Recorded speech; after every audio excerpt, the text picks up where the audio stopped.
Баршаңызға сәлем, менің каналыма қош келдіңіздер. Бүгін сіздермен көкөністерді қысқа дұрыс сақтай білу тәсілімен бөлісетін боламын. Менімен бірге болыңыздар. Менің қазақша каналымның дамуына үлес қосып қойыңыздар. Видеома лайк басып, комментарий қалдырып, каналыма тіркелуді ұмытпаңыздар. Қыс мезгіліне барлық көкөністерді, жеміс-жидектерді сақтауға болады. Менде бүгін әртүрлі көкөністер: болгар бұрышы, сарымсақ, көк пияз, қызанақ, укроп, петрушка, сельдерей, кабачки, сәбіз. Ал кеттік, бастаймыз. Барлық көкөністерді жуып тазалап, бір түнге кептіруге қоямыз. Барлығы да солмаған, құрттамаған, босамаған болуы тиіс.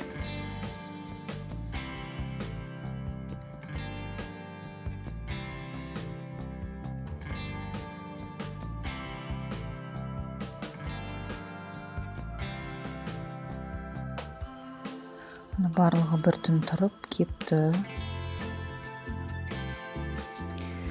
Көк пияздың бастайық. Көк пиязды, укроп, петрушкаларды осылай майдалап турап, арнайы контейнерлерде немесе арнайы аузы жабылатын пакеттерде сақтауға болады. Мен бүгін осындай пакеттермен пакетке салып қысқа сақтайтын боламын.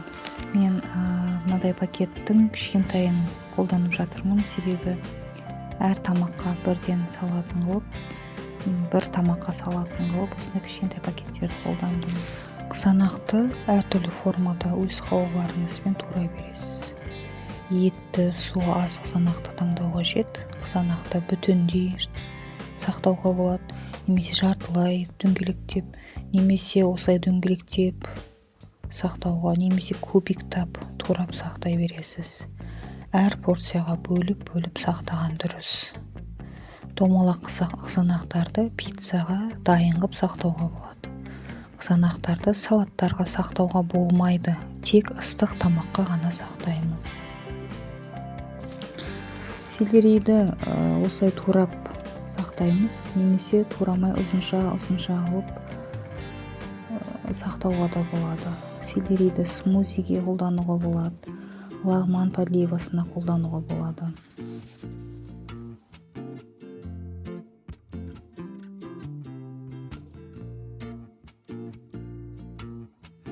Кабачкиді жуып, кептіріп, кепкеннен кейін осындай қабығын ашып, әрі қарай өз қалауларыңыз бойынша кубиктап турай береміз.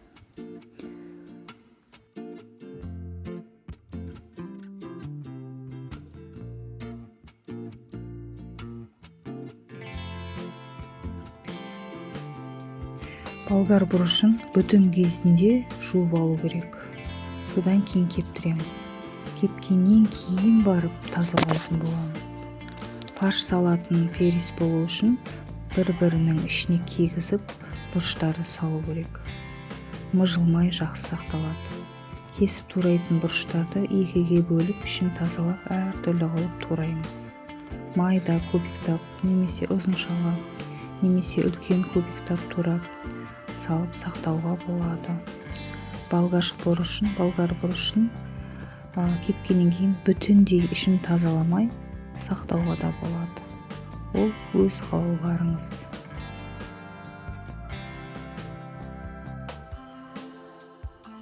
Сәбізді де өз қалауларыңыз бойынша турай аламыз.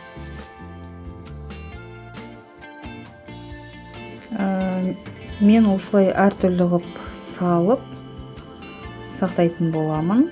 Бұл жерде лагман подливасына дайын сәбіз, кішкене болгар бұрышы, кішкене сельдерей, кішкене кабачки қосып, осылай араластырып, лагман подливасына дайындаймын. Осылай әртүрлі көкөністерді бір пакетке салуға болады, немесе жеке әрқайсысын бөлек сақтауларыңызға болады. Айтып өткендей, осылай болгар бұрышын ұзыншалап, морозилкада сақтау керек.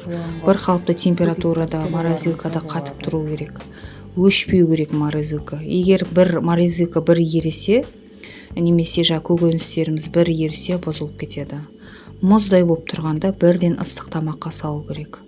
Мұздай ыстыққа түсіп өз қалпына келеді, ағып кетпейді. Свежий болгарский жеп тұрғандай боласыздар. Барлығын турап бір тамаққа салатындай қылып мешокқа салу керек. Ертіп алуға болмайды. Нан салмасына, лағманның подливтеріне, немесе басқа да второй тамақтардың подливына, немесе осылай подливына салуларыңызға болады. Яғни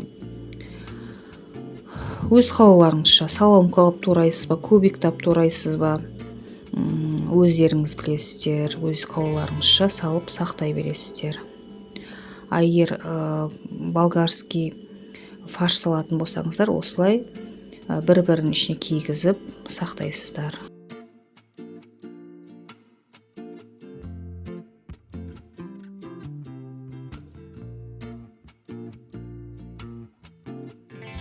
Енді сарымсаққа келсек, сарымсақты кептіргеннен кейін блендермен езетін боламыз.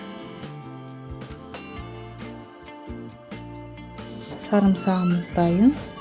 Енді осы сарымсақты мынандай кішкентай пакетке саламын. Маған бір тамаққа салатындай осындай кішкентай пакет ыңғайлы. Сондықтан осындай пакеттерге салып сақтаймын. Сіздерде осылай бір қолданатындай етіп, осындай кішкентай пакетке салып, ішіндегі ауасын толық шығарып, бетін жауып, морозилкада сақтай берулеріңізге болады.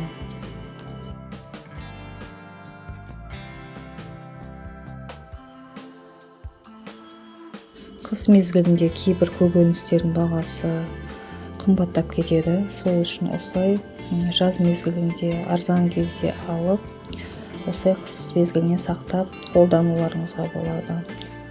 Қысқа сақталған көкөністер уақытыңызды үнемдейді және піскен кезде тез пісетін болады. Көк шөптерді, көк пияздарды сол күйінде сақтап, сол